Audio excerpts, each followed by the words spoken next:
Calcium channel blockers. The agents commonly called the calcium channel blockers comprise an increasing number of agents, including the prototypical verapamil, Calan, Isoptin, nifedipine, Adalat, ProCardia, and diltiazem, Cardizem.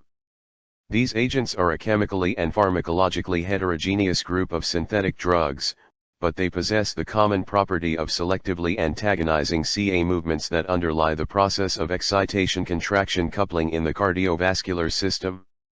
The primary use of these agents is in the treatment of angina, selected cardiac arrhythmias, and hypertension.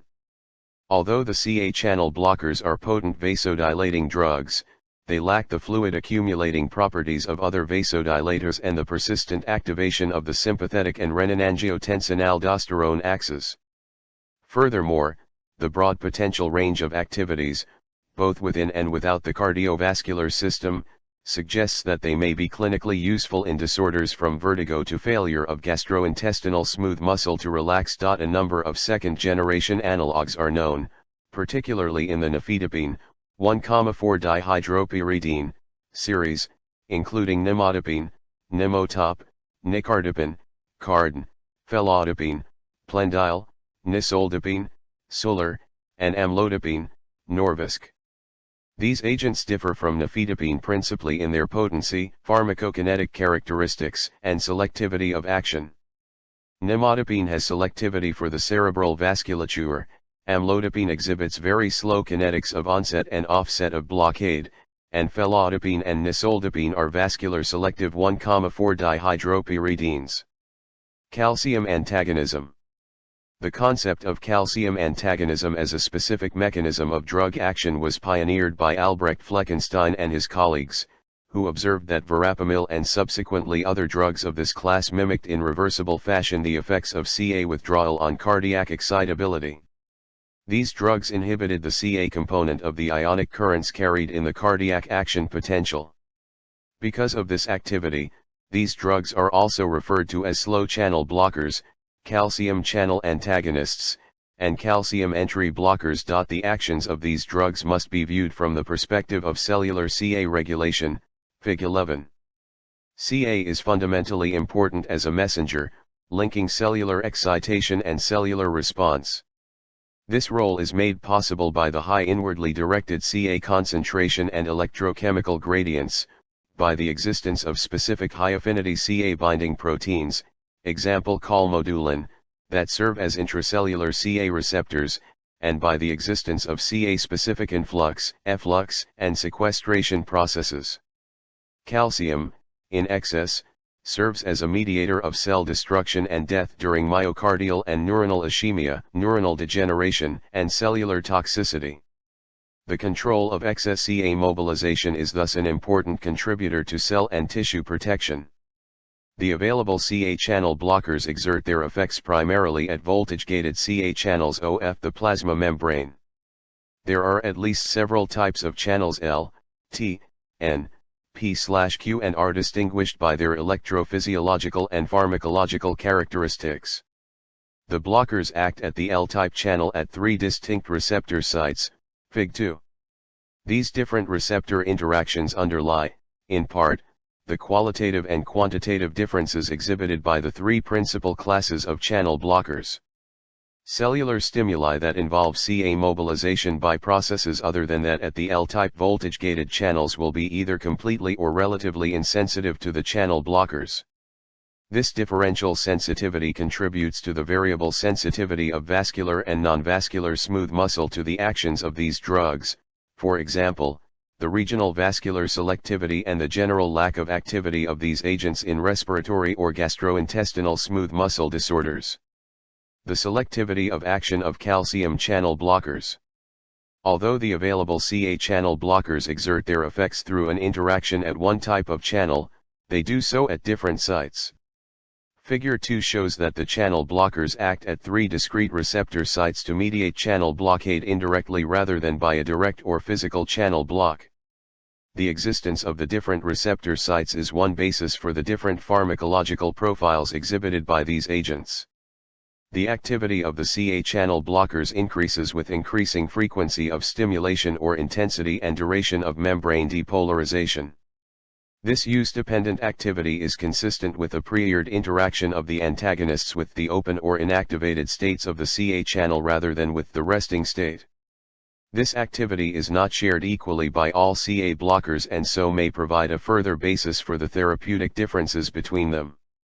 For example, verapamil and diltiazem are approximately equipotent in cardiac and vascular smooth muscle, whereas nifedipine and all other agents of the 1,4-dihydropyridine class are significantly more active in vascular smooth muscle.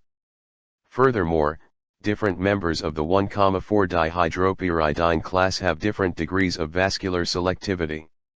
These differences are broadly consistent with the observation that verapamil and diltiazem act preferentially through the open channel state, and nifedipine and its analogues act through the inactivated state. The clinically available calcium channel antagonists have also proved to be invaluable as molecular probes with which to identify, isolate, and characterize calcium channels of the voltage-gated family. In particular, the 1,4-dihydropyridines with their high affinity, agonist-antagonist properties, and selectivity have become defined as molecular markers for the L-type channel. Synthetic drugs of comparable selectivity and affinity to the 1,4-dihydropyridines do not yet exist for the other channel types, T, N, P/Q, and R. These remain characterized by complex polypeptide toxins of the agonist-conotoxin classes. Neuronal pharmacology, including that of the central nervous system, CNS, is dominated by the N, P/Q, and R channels. This underscores the normally weak effect of L-channel antagonists on CNS function. Drugs that act at the N, P, and R channels with comparable selectivity and affinity to the 1,4-dihydropyridines may be expected to offer major potential for a variety of CNS disorders, including neuronal damage and death from ischemic insults. The Ca channel blockers also differ in the extent of their additional pharmacological properties. Verapamil and to a lesser extent diltiazem possess a number of receptor blocking properties, together with Na and K channel blocking activities, that may contribute to their pharmacological profile. Nifedipine and other 1,4-dihydropyridines are more selective for the voltage-gated Ca channel, but they may also affect other pharmacological properties because their nonpolar properties may lead to cellular accumulation. Together with their channel blocking properties, these properties may contribute to the recently described anti-atherogenic action seen in experimental and clinical states. Pharmacological effects on the cardiovascular system. The effects of the prototypical calcium channel blockers are seen most prominently in the cardiovascular system, Table 1. Although calcium channels are widely distributed among excitable cells. The following calcium channel blocking drugs are clinically the most widely used compounds in this very extensive class of pharmacological agents: amlodipine, diltiazem, isradipine, nifedipine, nicardipine, nimodipine, and verapamil. Vascular effect of calcium channels blocker. Vascular tone and contraction are determined largely by the availability of calcium from extracellular sources, influx via calcium channels, or intracellular stores. Drug-induced inhibition of calcium influx via voltage-gated channels results in widespread dilation and a decrease in contractile responses to stimulatory agents. In general, arteries and arterioles are more sensitive to the relaxant actions of these drugs than are the veins, and some arterial beds, example coronary and cerebral vessels, show greater sensitivity than others. Peripheral vasodilation and the consequent fall in blood pressure are commonly accompanied by reflex tachycardia when nifedipine and its analogues are used. This is in contrast to verapamil and diltiazem, whose effects on peripheral vessels are accompanied by cardiodepressant effects. Cardiac effect of Ca channel blocker. Calcium currents in cardiac tissues serve the functions of inotropy, pacemaker activity, sinoatrial, SA, node, and conduction at the atrioventricular, AV, node. In principle, the blockade of calcium currents should result in decreased function at these sites. In clinical use, however, dose-dependent depression is seen only with verapamil and diltiazem and not with nifedipine, reflecting mainly differences in the kinetics of their interaction at calcium channels. See section on calcium antagonism. Characteristic cardiac effects include a variable slowing of the heart rate, strong depression of conduction at the AV node, and inhibition of contractility, especially in the presence of pre-existing heart failure. Therapeutic applications of the calcium channel blocking drugs. The calcium channel blocking drugs have been investigated for an unusually wide number of clinical applications. Verapamil-induced improvement of diastolic function has proved to be beneficial in the treatment of hypertrophic cardiomyopathy. Vasodilatory properties of these drugs are used in the treatment of peripheral vasoconstrictive disorders, Raynaud's disease, and in relieving vasospasm following subarachnoid hemorrhage.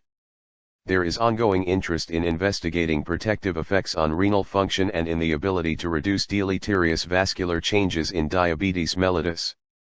Similarly, the potential benefit afforded by their selective vasodilatory action, especially the second-generation agents, in the management of heart failure is an area of interest. These drugs are of some benefit in a variety of non-cardiovascular conditions characterized by hyperactivity of smooth muscle, example achalasia. However, their main applications are as follows. Hypertension.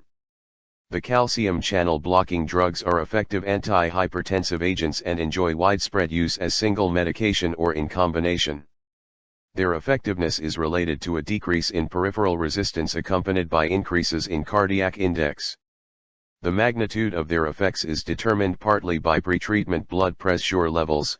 Maximum blood pressure lowering generally is seen 3 to 4 weeks after the start of treatment. These drugs possess some distinct advantages relative to other vasodilators, including the following.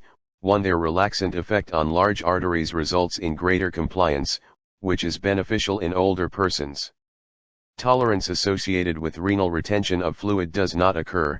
An initial natriuretic effect is often observed, especially with the nifedipine group of blockers.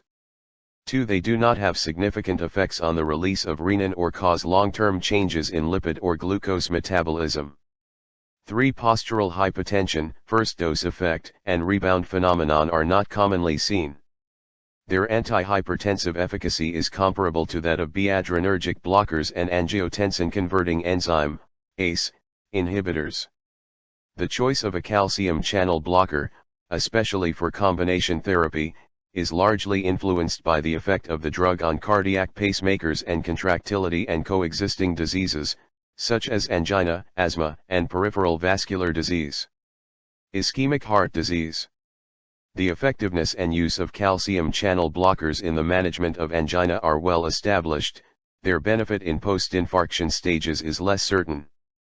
Efficacy in angina is largely derived from their hemodynamic effects, which influence the supply and demand components of the ischemic balance.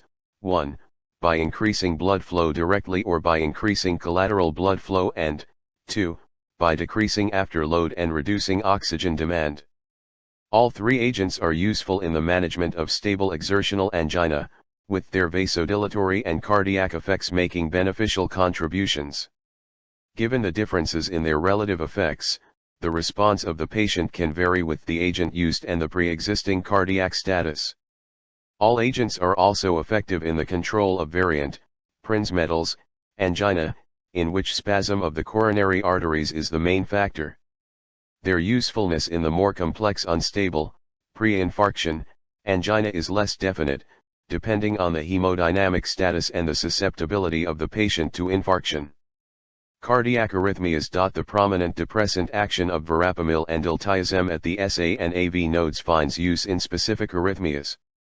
The Y are of proven efficacy in acute control and long-term management of paroxysmal supraventricular tachycardia. Their ability to inhibit conduction at the AV node is employed in protecting ventricles from atrial tachyarrhythmias, often in combination with digitalis or propranolol.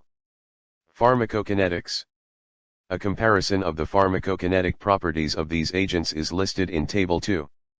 All three drugs are well absorbed following oral administration. Verapamil and diltiazem undergo greater first-pass metabolism relative to nifedipine, resulting in lower bioavailability of the former two drugs. Hepatic metabolism of nifedipine is complete, yielding inactive metabolites. This is unlike verapamil and diltiazem, whose metabolites have pharmacological activity. Verapamil is metabolized stereoselectively in favor of the more active enantiomer, thus requiring higher plasma concentrations after oral administration. Toxicity. The common side effects seen in chronic therapy, Table 3, are mostly related to vasodilation, headaches, dizziness, facial flushing, hypotension, and so forth. High doses of verapamil in elderly patients are known to cause constipation. Serious side effects, especially following the intravenous use of verapamil, include marked negative inotropic effects and depression of pre-existing sick sinus syndrome, AV nodal disease, and enhancement of the action of other cardiodepressant drugs. Their use is generally contraindicated in obstructive conditions, example aortic stenosis. No consistent or significant changes in lipid and glucose levels have been reported with chronic therapy. Non-sustained release formulations of nifedipine are contraindicated in hypertension because of sympathetic rebound that may aggravate existing left ventricular dysfunction.